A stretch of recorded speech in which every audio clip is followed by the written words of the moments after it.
ሰላም ጤና ይስጥልኝ ውድ የሶሎዳ ሚዲያ አድማጭ ተመልካቾቻችን እንዴት ዋላችሁ? ለዕለቱ ያዘጋጀናቸው አዳዲስና ወቅታዊ መረጃዎቻችን ይዘን ቀርበናል።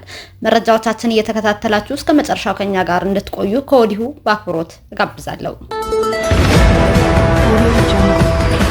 በቀዳሚነት ወደምናየው መረጃ ስናልፍ በትግራይ ውስጥ ያሉ የማዕድን ኩባንያዎች መሪ በሌለው አስተዳደር ምክንያት ተንኮታክተው ወጥተዋል ሲል አፍሪካን ኢንተለጀንስ ዘገበ።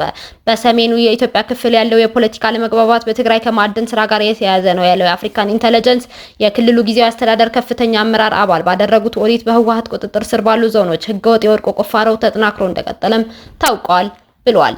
የትግራይ ወርቅ ከክልሉ ፖለቲካዊ ግጭቶች ጋር የማይነጣጠል ትስስር እንዳለው በሚያሳይ መልኩ በደብረጽዮን ገብረ ሚካኤል የሚመራው ህወሓት ተጽዕኖ ስር ያሉ የክልሉ የሰሜን ጫፍ አካባቢ አስተዳደሮች ሆን ብለው የክልሉ ጊዜያዊ አስተዳደር ትዕዛዝ ችላ በማለት የማዕድን ኩባንያዎች ስራቸውን እንዲቀጥሉ ፈቅደዋል።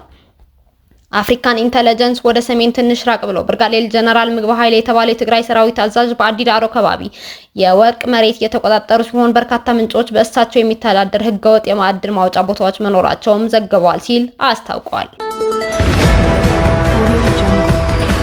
በትግራይ ክልል ሰሜናዊ ምዕራብ ዞን ታህታይ ቆራሮ ወረዳ በተመሳሳይ በህወሓት አንጃ ቡድን የመሬት ወረራ እየተፈጸመብን ነው ሲሉ የወረዳው ነዋሪዎች ቅሬታቸው እያሰሙ ይገኛል።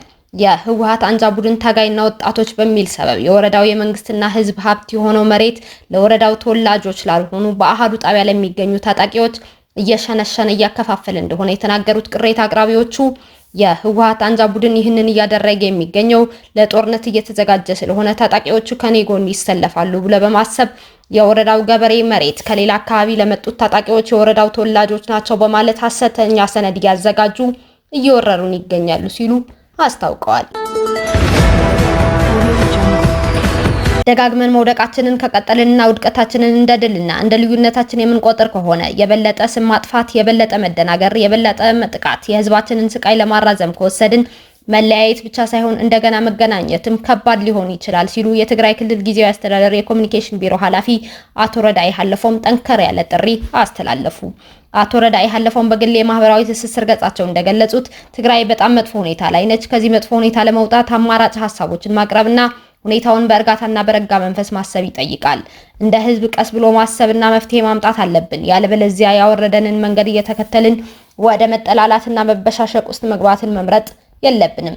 ነገር ግን ደጋግመን መውደቃችንን ከቀጠልንና ውድቀታችንን እንደ ድልና እንደ ልዩነታችን የምንቆጥር ከሆነ የበለጠ ስም ማጥፋት፣ የበለጠ መደናገር፣ የበለጠ ጥቃት፣ የህዝባችንን ስቃይ ለማራዘም ከወሰድን መለያየት ብቻ ሳይሆን እንደገና መገናኘትም ከባድ ሊሆን ይችላል ሲሉ ጠንከር ያለ መልእክታቸውን ካስተላለፉ በኋላ ተራራን የሚያክል ጥፋት እየሰራን ለመልስ አጥፊውን ከመውቀስ እንቆጠብ። በጣም ከመዘግየቱ እና በጣም አድካሚ ከመሆኑ በፊት ቀስ ብሎ ማሰብ አሁንም መጥፎ አይደለም።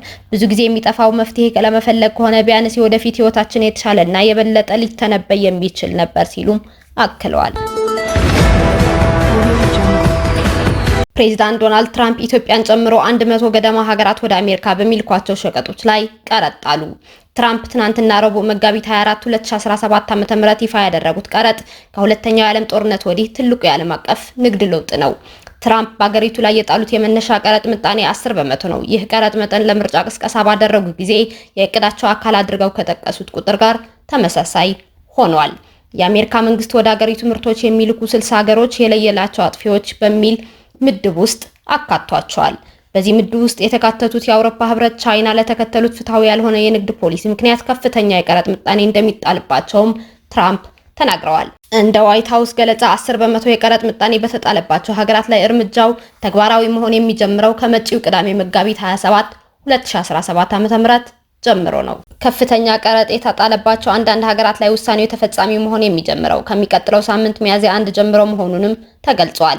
ከ2014 ዓ.ም ጀምሮ የተወሰኑ ሀገራት ምርቶቻቸውን ከቀረጥና ከታሪፍ ነፃ በመሆን ወደ አሜሪካ ገበያ እንዲያስገቡ ከሚፈቅደው የአጎዋ ዕድል ተጠቃሚነት ውጪ የተደረገችው ኢትዮጵያ በትራምፕ ቀረጥ የተጣለባቸው ሀገራት ዝርዝር ውስጥ እንደተካተተች ፎርብስ ያወጣው መረጃ ያመለክታል። በኢትዮጵያ ላይ የተጣለው የቀረጥ ምጣኔ 10% ሲሆን በዚህ መሰረት አዲስ አበባ መጪው ቅዳሜ ጀምሮ ወደ አሜሪካ የሚላኩ ምርቶች ተጨማሪ ታሪፍ ይጠበቅባቸዋል።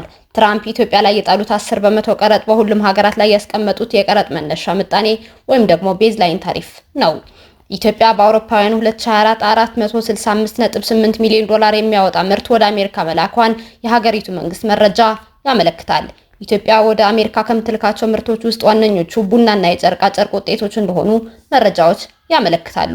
ኢትዮጵያ ባለፈው የአውሮፓውያን ዓመት ወደ አሜሪካ የላከችው ምርት ከ2023 ጋር ሲነጻጸር የ24.4 ሚሊዮን ዶላር ቅናሽ ታይቶበታል። ይህ አይነቱ ወደ አሜሪካ የሚላክ ምርት ቅናሽ ኢትዮጵያ ከአገዋ ዕድል ተጠቃሚነት ከታገደች በኋላ በተለይም በጨርቃ ጨርቅ ምርቶች የውጭ ንግድ ላይ ታይቶ እንደነበር በገንዘብ ሚኒስቴር ድረገጽ ላይ የወጣ አንድ ጥናት ያሳያል። ኢትዮጵያ ከአገዋ ከመታገዷ ከ3 ዓመታት አስቀድሞ በ2011 ዓ.ም ይህንን ዕድል በመጠቀም 246 ሚሊዮን ዶላር የሚያወጡ ምርቶች ወደ አሜሪካ ልካለች። ኢትዮጵያ አገዋን በመጠቀም በአብዛኛው ትልክ የነበረው የጨርቃ ጨርቅ ምርቶችን ነው። የአገዋን እግድ በኢትዮጵያ ንግድ ላይ ያስከተለው ንዝረት እና የተገኙ ምርቶችን በተመለከተው ጥናት እንደሚያመለክተው በ2014 ዓ.ም ኢትዮጵያ ካመረተችው አጠቃላይ የጨርቃ ጨርቅ ምርቶች ውስጥ 62 በመቶ የተላከው ወደ አሜሪካ ነበር።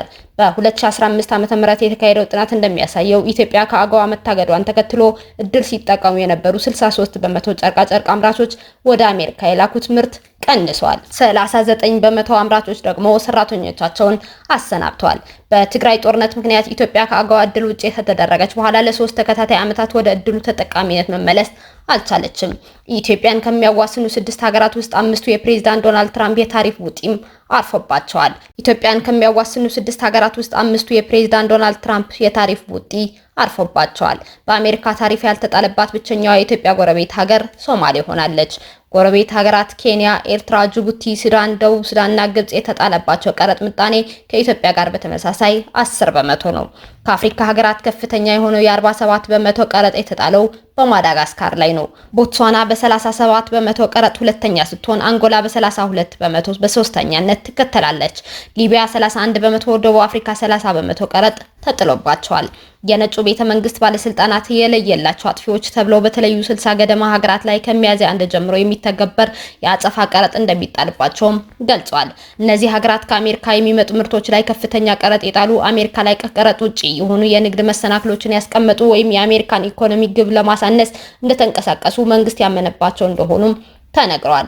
ይህ አይነቱ ቀረጥ ከተጣለባቸው የአሜሪካ የንግድ አጋሮች መካከል የሚከተሉት ይገኙበታል። አውሮፓ ህብረት 20 በመቶ፣ ቻይና 54 በመቶ፣ ቪየትናም 46 በመቶ፣ ታይላንድ 36 በመቶ፣ ጃፓን 24 በመቶ፣ ካምቦዲያ 49 በመቶ፣ ደቡብ አፍሪካ 30 በመቶ፣ ታይዋን 32 በመቶ ናቸው። ካናዳና ሜክሲኮ በአዲሱ የታሪፍ ዝርዝር ውስጥ አልተካተቱም። የዋይት ሀውስ ባለስልጣናት የሁለቱ ሀገራት ጉዳይ ከዚህ ቀደም በተላለፉ ፕሬዝዳንታዊ ትዕዛዞች የተቀመጡ ማዕቀፎችን በመጠቀም እንደሚታይ ገልጸዋል። ሁለቱ ሀገራት ፌንታሊን እና የድንበር ጉዳዮችን በተመለከተ ከዚህ ቀደም የ25 በመቶ ታሪፍ እንደተጣለባቸው ይታወሳል። ከዚህ በተጨማሪም ትራምፕ ወደ አሜሪካ በሚገቡ በሁሉም ተሽከርካሪዎች ላይ በ25 በመቶ ቀረጥ እንደሚጣል አስታውቀዋል።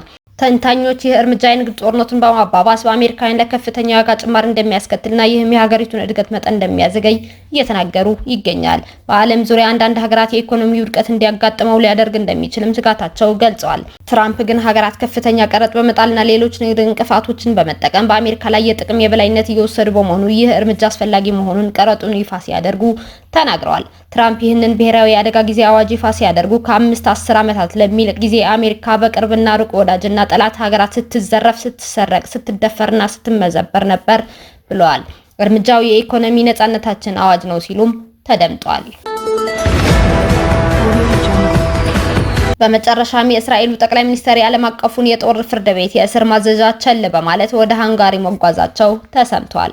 እስራኤል በጋዛ እየደረሰች ያለውን የጦር ወንጀል ተከትሎ በዓለም አቀፉ የጦር ወንጀለኞች ፍርድ ቤት የእስር ትዕዛዝ የወጣባቸው ቤንያሚን ኔታንያሁ የ4 ቀናት የስራ ጉብኝት ለማድረግ ሃንጋሪ መግባታቸው ተሰምቷል። ሃንጋሪ የጦር ወንጀለኞች ፍርድ ቤት መስራች አባል እንደመሆኗ በፍርድ ቤቱ የእስር ትዕዛዝ የወጣበት ማንኛውም ግለሰብ ወደ ሀገሯ ከገባ አሳልፋ የመስጠት ግዴታ አለባት። የሃንጋሪው ጠቅላይ ሚኒስትር ቪክቶር ኦርባን በበኩላቸው ሀገራቸው ኔታንያሁን ለመቀበል ዝግጁ መሆኗንና የፍርድ ቤት ትዕዛዙንም እንደማታከብር አስታውቀዋል። መቀመጫውን ሄግ ያደረገው ፍርድ ቤት የሃንጋሪን ውሳኔ ለኔታንያሁ የሰጠችው ዋስትና ተቃውሟል። የፍርድ ቤቱ ቃል አቀባይ ፋዲ ኤል አብደላህ የፍርድ ቤቱ ህጋዊ ውሳኔዎች ትክክለኛነት በአንድ ወገን እንዲወሰኑ የዓለም አቀፍ የጦር ፍርድ ቤት ወገኖች አይደሉም ብለዋል። ከኳታር ገንዘብ ተቀብለዋል የተባሉ ረዳቶቻቸው መታሰራቸው ተከትሎ በሀገር ቤት የፖለቲካ አጣብቂኝ ውስጥ የሚገኙት ኔታንያሁ ኦርባን እንደማናገር ወደ ሃንጋሪ መግባታቸው ተዘግበዋል። ባለፈው ዓመት ዳር ወርሳቸውም ሆነ የቀድሞ የመከላከያ ሚኒስትሩ ዮአቭ ጋላንትን በቁጥጥር ስር ለማዋል ዓለም አቀፉ የጦር ፍርድ ቤት ማዘዣ ካወጣ በኋላ ኔታንያሁ ወደ ውጭ ሀገራት የሚያደርጉት ጉዞ ሁለተኛው ይሆናል። የእስራኤል ጠቅላይ ሚኒስትር በየካቲት ወር ዋሽንግተንን ጎብኝተው የቅርብ ወዳጃቸውን የአሜሪካን ፕሬዝዳንት ዶናልድ ትራምፕን አግኝተው ነበር። እስራኤልና ዩናይትድ ስቴትስ የዓለም አቀፋዊ የጦር ፍርድ ቤት አባላት አይደሉም። መረጃው አልጀዚራ አስነብቦታል። የተከበራችሁ የሶሎዳ ሚዲያ አድማጭ ተመልካቾቻችን ለዕለቱ መራርጠን ወደ እናንተ ያቀረብናቸው መረጃዎቻችን እስካሁን ስትከታተሏቸው የቆያችሁ ይመስል ነበር። እስካሁን ከኛ ጋር አብራችሁን ስለነበራችሁ እያመሰገንኩኝ በሌሎች መረጃዎች እስክንመለስ እንደተለመደው የሶሎዳ ሚዲያ ቤተሰብ በመሆን ላይክ፣ ሼር፣ ሰብስክራይብ ማድረጋችሁን አትርሱ። አዳዲስና ወቅታዊ መረጃዎቻችን በቶሎ እንዲደርሷችሁ ደግሞ የደወል ምልክቷን ይጫኑ። ሰላም ለእናንተ፣ ሰላም ለውዲቷ ኢትዮጵያ።